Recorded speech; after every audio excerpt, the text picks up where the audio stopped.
I'm going to go ahead with the meeting beginning ritual. 起立，面向佛堂，参加三鞠躬、一鞠躬、再鞠躬、三鞠躬，参加各位点传是一鞠躬，开班一鞠躬，请坐下。Please be seated. All right, so I will launch off here today, and as always, thanks to Bill for giving his talk. I always enjoy those, and his perspective when it comes to our martial traditions and common heritage, and it is certainly applicable. I always like to say that the philosophical mirrors the physical, and the physical mirrors the philosophical when it comes to our physical practice. That's why I find it so engaging to move through this process and study the martial traditions, regardless of the origin of the tradition, just because it, through sensitivity, awareness, and observation, it's very clear how the Tao principles are readily apparent when we study the movement of the body and the study of the movement of body in relation to others. Bruce Lee said that to be is to be relational, and as we embark on that path, as we move with our partners, we begin to discover this whole idea, and that, gosh, I've found over the years has been an enormous advantage in being able to recognize patterns of behavior through movement. So I think it falls in line with the Taoist principles of observation with respect to natural patterns that we observe in nature, and of course we're part of nature. So it only stands to reason that we can determine more about our natures through the observation of our physical beings. So that's why I find it to be such a wonderful practice, and not about fighting or conflict. I often tell students I could fight when I was 15. I was just mean and aggressive, and that's good enough and most of the time. And so why would I continue to study this the rest of my life? It's because there is so much more to be learned that connects on a level that's far beyond the physical. So having said that, one of the principles that I think naturally follows when it comes to the topics of conversation that I was discussing last week is what I'm focusing on this week, which I call the Tao of Doctrine, Dogma, and Boundaries. So if we take a look at the definition of these three terms that I've laid out, doctrine is a belief or a set of beliefs held by and taught by a church, political party, or other group. Dogma, a principle or a set of principles laid down by an authority as incontrovertibly true. And a boundary, a line that marks the limits of an area or a dividing line. My observation and study, which has been rather extensive in the world of philosophy and religion, has been that there are a great many beliefs. And one of the troubling issues that I always experienced was that despite the fact that there are multiple belief systems, there seems to be great difficulty among members of these various systems in accepting the belief sets of others, and that one should be allowed to choose their own path, whatever that might be.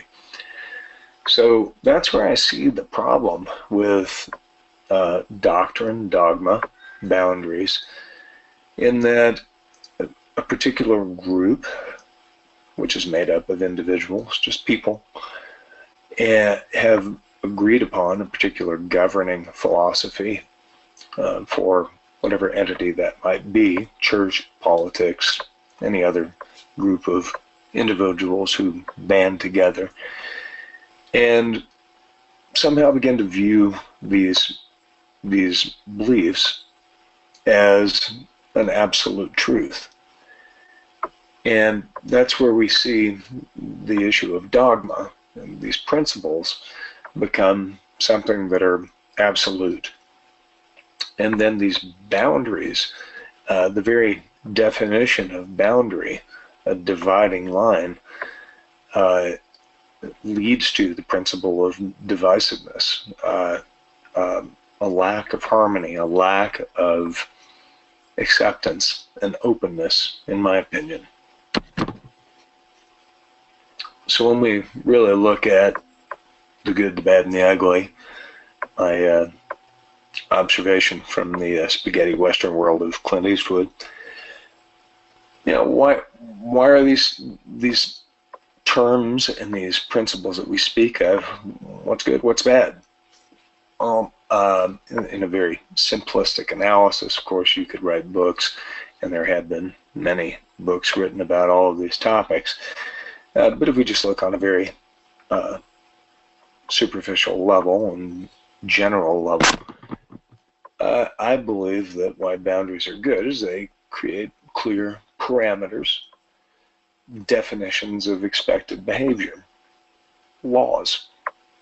So if we looked at a lawless land, I think that's clearly not beneficial for society, because there's a lack of harmony. So we agree on some principles and ideals that will aid us as a collective group to live a harmonious life, to do well. So I think that's a reasonable assumption that leads to something positive. But yet, boundaries, why are they bad? They lead to segregation. And they do lead to definitions of absolute truth. We can look to the segregation of class, the segregation of people based on culture and heritage. Clearly, there are huge inequities and cruelty that spawns from segregation. And then why the boundaries are ugly is because they create a justification for aberrant behavior, for violence, for cruelty, and a rationalization for consolidation of power. My way is the right way, so I will set the rules, and everyone must listen to me. I think there are clearly yin-yang balances for all of these principles. So my belief is that the problem lies in the fact that many people begin to feel like they've got a corner on the market for truth. These systems of belief where we have religion, politics, cultures, we begin to see in each of these an absolute belief why something must be right, must be true. And the question becomes, why is mine right? Why is mine right above anyone else's or any other system of belief? Well, I'm going to go back to a quote by Houston Smith that I cited a couple of weeks ago. He says, the way that the religions are related likens to them like a stained glass window whose sections divide the light of the sun into different colors. This analogy allows for significant differences between the religions without pronouncing their relative worth. If the peoples of the world differ from one another temperamentally, these differences could well affect the way the spirit appears to them. It could be seen from different angles, so to speak. So what I like particularly about that is that that analogy allows for significant differences without pronouncing relative worth. Is mine better than yours? It's just a different way of seeing things. And I think that we see this in political systems, cultural belief sets, behaviors. But how can we move forward with this? Jiddu Krishnamurti was one of Bruce Lee's primary philosophical influences as he formed the structure of Jeet Kune Do. And you can see from this quote how this falls along the same lines as Smith. This is a quote from Krishnamurti from a talk that he gave in 1961. You can comprehend the truth or the falseness of a statement only if you have no center from which you are observing, which means if you are not being committed.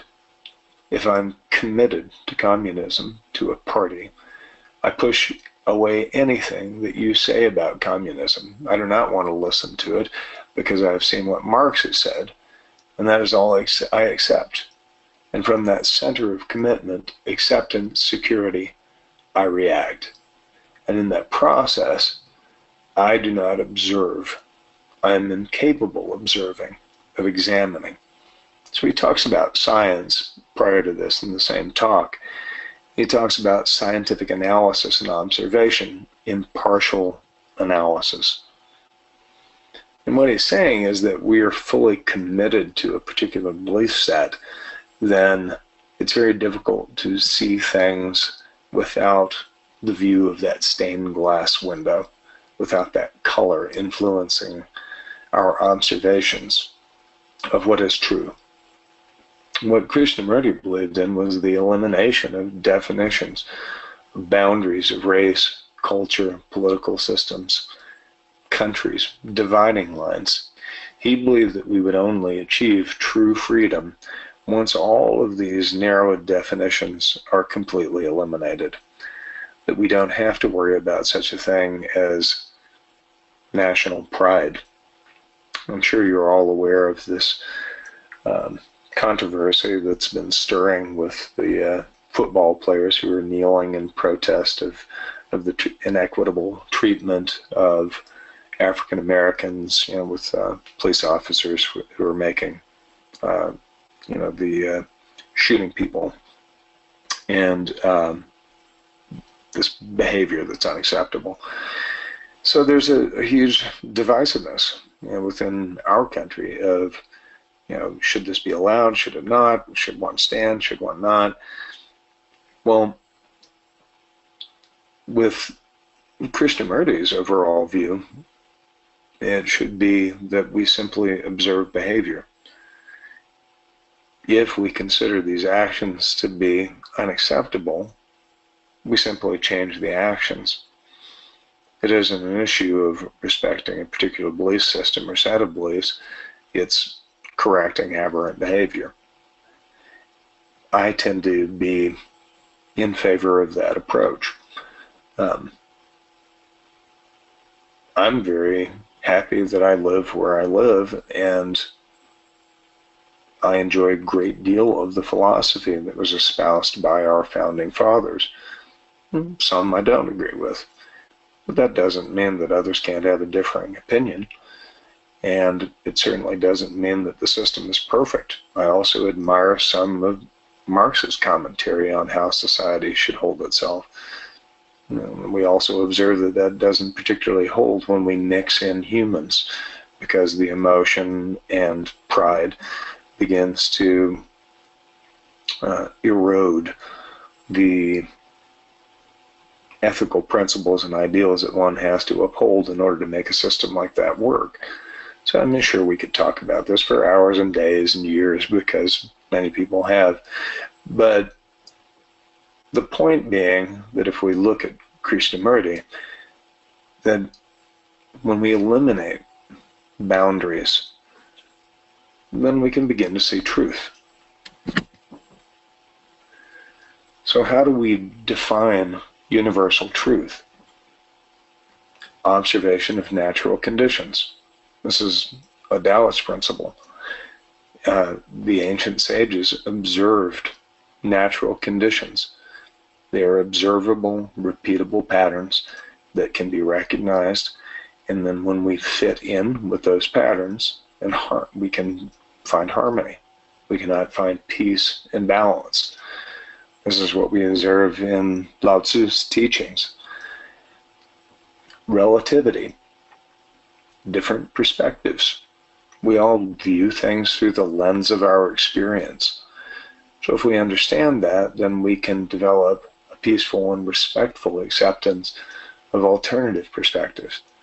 We can appreciate that someone else might have a different worldview based on their life experience, their cultural upbringing, their perspective, view of the world, the lens through which they view their experience. But the point is that we can have a peaceful and a respectful acceptance of these views. It doesn't mean to be combative. It doesn't necessarily need to be divisive, while we can have intelligent and respectful debate to help us view things from different perspectives, to open up our eyes. It doesn't have to be violent, in my opinion. And I think that's been clearly pointed out by many others throughout human history. So when we come back to the Tao, this idea of a truth, a universal truth,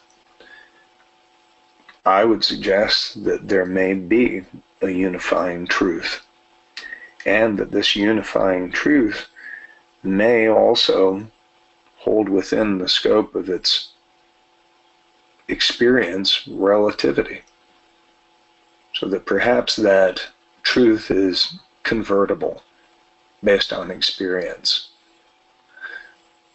So the teachings of the Tao resonate with me. They always have. Even though I subscribe to some particular religious beliefs and political and philosophical beliefs, my personal political beliefs are neutral. I don't want to be called anything. I don't want to affiliate with any party, because I don't want to be stuck with that. I don't want to be stuck with a label or a boundary. So, and these are the teachings that the Tao has given me. I grew up under constraints, boundaries of the American philosophy, and it limited my perspective. And as I evolved and grew and became exposed to other beliefs and philosophies, I feel that it aided me in the process of developing a bit more of an understanding as I traveled, as I met people from different parts of the world, different cultures, different belief systems, I developed different understandings and appreciations for those belief systems. So I feel it can be a quite harmonious world if we were to all be well informed and openly educated about other people's thoughts and beliefs. So I hope this fits in with the experience of our discussion today.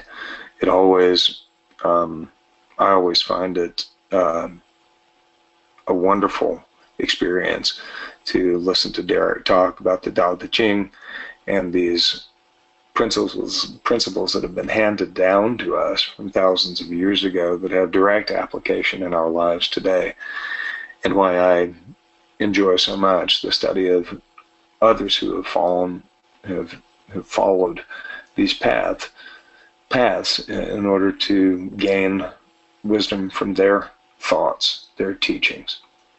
And I hope that all of you, and I certainly believe that if you happen to be tuned into our talks today, are probably of a similar mind.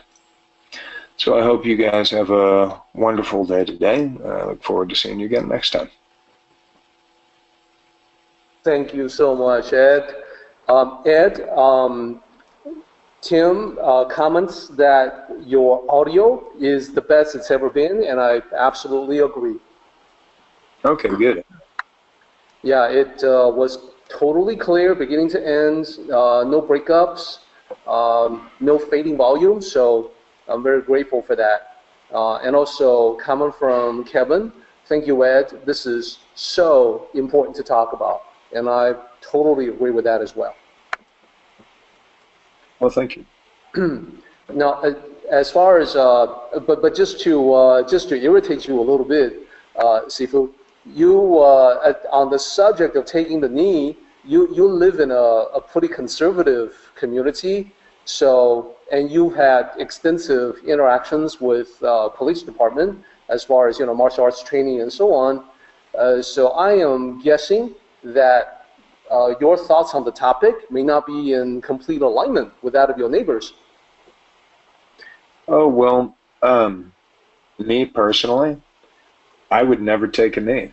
I would always stand because that's my personal preference and belief.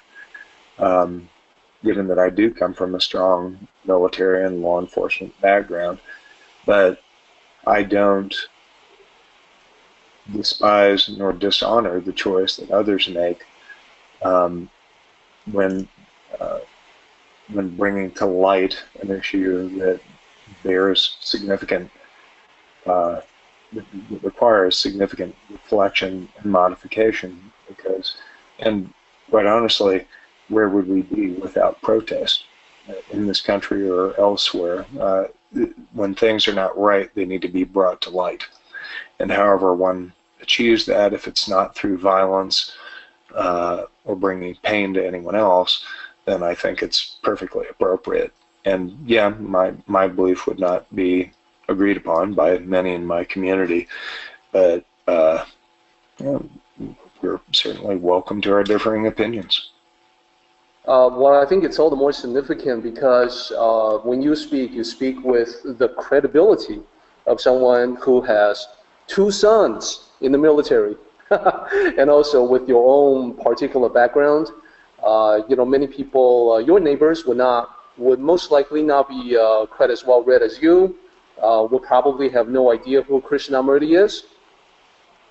Yeah, that's right. Well, look at you kind of strangely if you were to quote from Krishnamurti.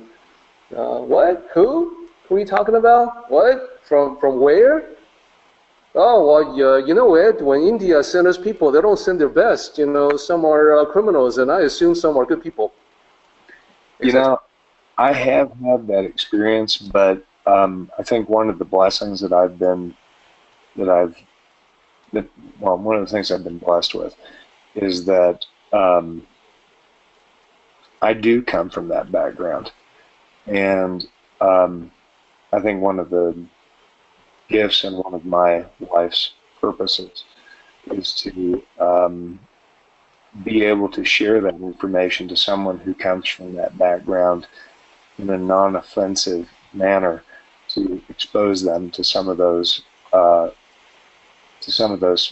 philosophies that they may be unfamiliar with, and in a way that's that doesn't raise their defenses, that they might consider something that's a little bit different, and begin that process for them of evolving beyond a single point of view.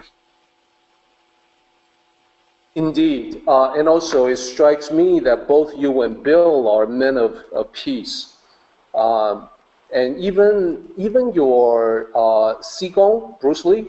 And by the way, everybody, when I say Qigong, it's the Sifu of the Sifu. It's the teacher of the teacher. In Ed's case, that's Bruce Lee. So, so Ed, I'm recalling back to mind the story about Bruce Lee as he's driving around in Los Angeles. There was like a road rage incident.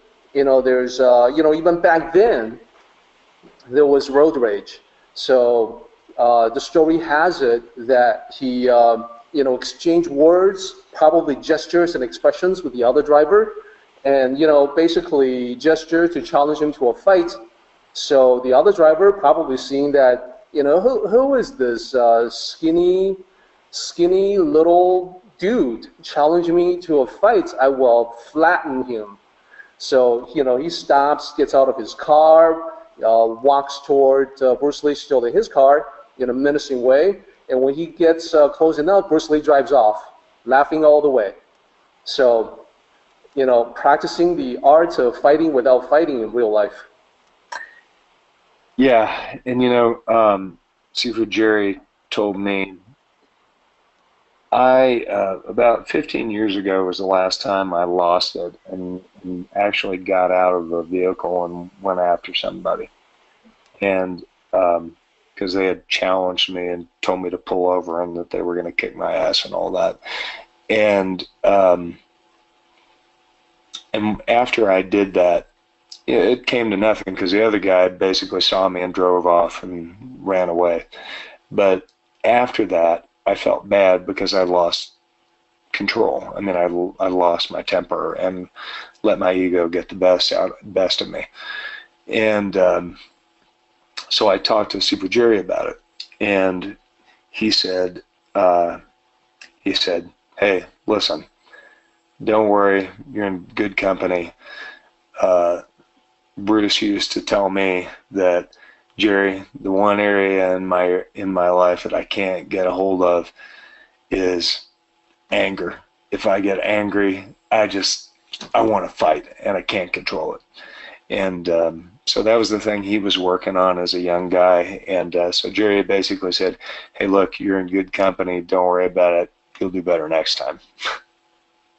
Well, it also strikes me that, your thoughts and reactions afterwards is exactly in line with what someone who cultivates the Tao would assume. And, those guys are just lucky that it wasn't like, Seafood Jerry that they were picking on, because they will probably think that, this old dude, easy picking, we'll beat him up, and have absolutely no idea what they're stepping into. Yeah, very true. Let's go ahead and do the meeting ending ritual, everybody. 起立，面向佛堂，持架深鞠躬，一鞠躬，再鞠躬，三鞠躬，持架各位顶传十一鞠躬，斜翻一鞠躬。Well done, everybody. Thank you so much.